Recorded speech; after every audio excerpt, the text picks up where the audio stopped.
Welcome to the Utility Bowl on a quite remarkable night for Hampshire, both men's and women's. There's so much to talk about this evening after a frankly ridiculous day. James Vince returned from Dubai and scored runs on his first game back in the T20 Blast.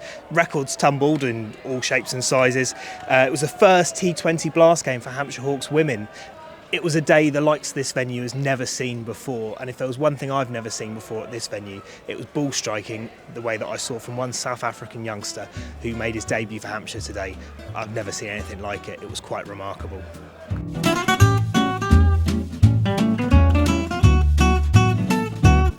So thank you for listening or watching Hampshire is the Winner podcast on our YouTube channel, podcast feed. You can also find us on Facebook, Instagram and TikTok.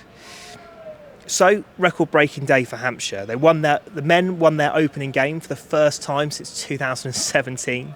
A.D. Birrell was just in the press room a minute ago, and he told me that he's been in charge of 12 T20 tournaments as a coach, and he's not won a single opening game in any of those. He's lost 11, and one was washed out. But he has also won 5 trophies in that run. So he said he hopes he can break the cycle and win the first game and win a tournament. Hampshire won their first game since 2017. They've lost 5 and had 2 washouts since then. And it's also to be said that in the 2 years that they washed out the first game, they lost their second game. And of course, in 2022, Hampshire lost all 4 of their opening games and went on to win the tournament. There were 749 runs scored today at the Utility Bowl in both matches combined. That's more runs than was scored in 4 innings of the last 4-day game that was played. Women scored 215 for 3 batting first after Essex put them in. And that was the 5th highest T20 score ever made at this ground. For about 2 hours, and then the men set the 5th highest T20 score at this ground as they scored 230 for 7. It was the 3rd biggest winning margin for Hampshire's men in T20 Blast history as they bowled Essex out for 124 in 16.2 overs, and the 2nd highest score they've ever put on as a T20 outfit. So we'll run you through the men first. James Vince returned to the team after he missed all the Red Bull games this season, living in Dubai and playing in the Pakistan Super League over the beginning of the weeks of the season. He returned in typical James Vince fashion, scoring 62 off 31, including 13 fours. Toby Albert, his opening partner, scored 54 off 34, which put Hampshire in a very strong footing to start off the match. But it was Dewald Brevis who joined Albert at the crease when Vince was dismissed, and he scored 68 off 32 balls, including a 6 that went first ball over there into the final tier of the stand, over everyone's heads, put everyone in the danger zone in row Z. Later on, he scored 24 off 1 over from Paul Walters, including 2 sixes, and another even bigger 6, which went in front of me here, right up into the top of the members' stand. I've just been catching up with him post-match, so I'll leave you in the able hands of Dewald Brevis.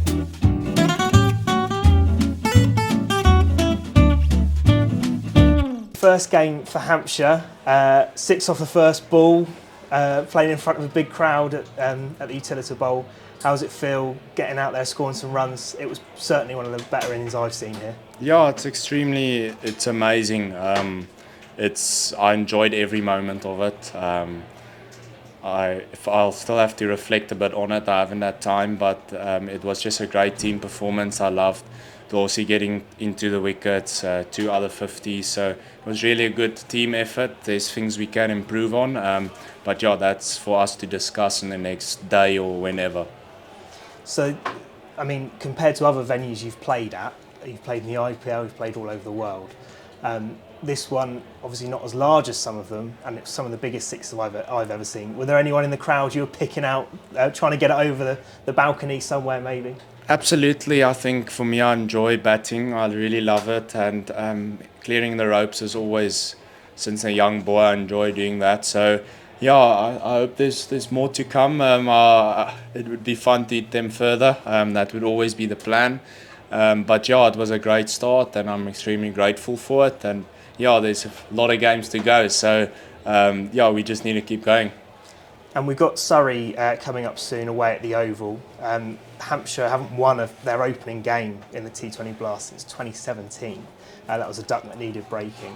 Can you do us a favour next week and go away and beat Surrey? Because that's something that we always struggle with. I think that's the plan. We'll give it our all. We'll look after the small things and the rest would happen. So yeah, we can just go and play the same, like enjoy it, but there's small things we have to do better. So we really have to execute those things, because when the tournament gets longer and the games get tighter, small things in T20 becomes very crucial. So yeah, that's important. And how have you found it being in England as well?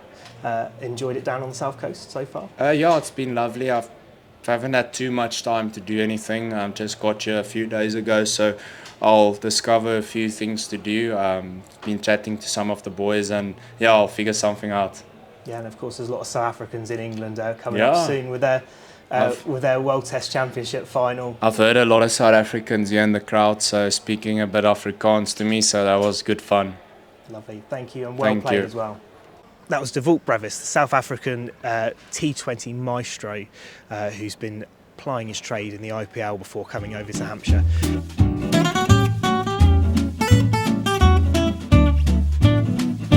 Shall we move on to the women's game?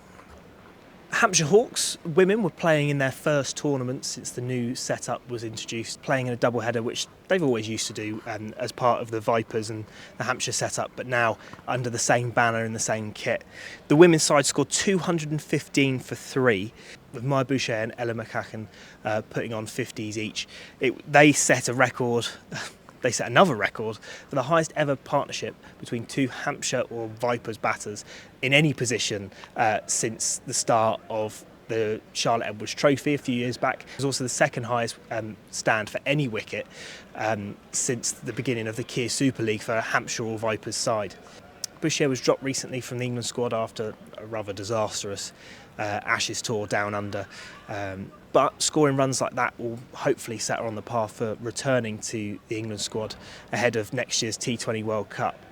I'm not sure whether she'll be turning any heads in the England dressing room from her former coach Charlotte Edwards or the new captain Nat Siver-Brunt, as unfortunately in her replacement in the England ODI squad, Amy Jones, scored her personal best against the West Indies while Boucher was out there batting up in Derbyshire, which obviously she wouldn't have known about until she got back and checked the scores. I caught Maya just after her match in the Hampshire press box. Thank you for coming on the podcast. Hopefully not the last time, and definitely is the first time, and it was the first time for Hampshire Hawks women's team playing at the Utility Bowl and Vitality Blast. Yes. How did it feel being out there as one new team? Obviously very similar to the old team, but... Yeah, amazing. I think Hampshire as a unit, and both the men and women, they've just kind of bonded so well, and we've all really worked hard on our environment here, and the culture has just always been super welcoming, and the men have been super supportive of us and us of them. So yeah, we're just happy that we could get out and win our first game. And I suppose circling back to the main story here, congratulations on your innings. It was a fantastic watch as well. As we heard earlier, it was a record-breaking partnership in women's domestic cricket, second highest ever since the Kia Super League started. How did you enjoy batting out there with Ella? Good to get one under your belt early? Yeah, definitely. I think we talk about making a statement and coming out hard, and I think we played a really smart game. I think Ella batted so well, and as I said, we complement each other quite well, and I think we enjoy batting together, and that's really key in keeping ourselves in the game and head screwed on. I think we put on that partnership in a really good stead. Like we put all the fielders under pressure and the bowlers under pressure, and that's what we aim to do. Lovely. And just a word on England. Will you be back for the World Cup next year? Is that your target for that T20 World Cup final at Lord's? Oh, of course. I think that's just a no-brainer. You want to be there and you want to be playing in England for England, and at World Cup is super special. So, there's a lot of cricket before that, and that all I can focus on is right now, and that's what I've told myself, tried to do, and there is those big competitions that we talk about, but I think what I've really worked on is working on the present and being in the moment. So, yeah, of course I want to be there, but focusing on now. And the only answer is scoring runs, and you did that today. Thank you very much. Well played. No worries. Thank you very much. That was Maya Boucher, and you've been listening to Hampshire is the Winner on the Cricket is the Winner YouTube channel or on the podcast feed. Don't forget to subscribe, follow us on Instagram and on TikTok, and I'll see you at the next game.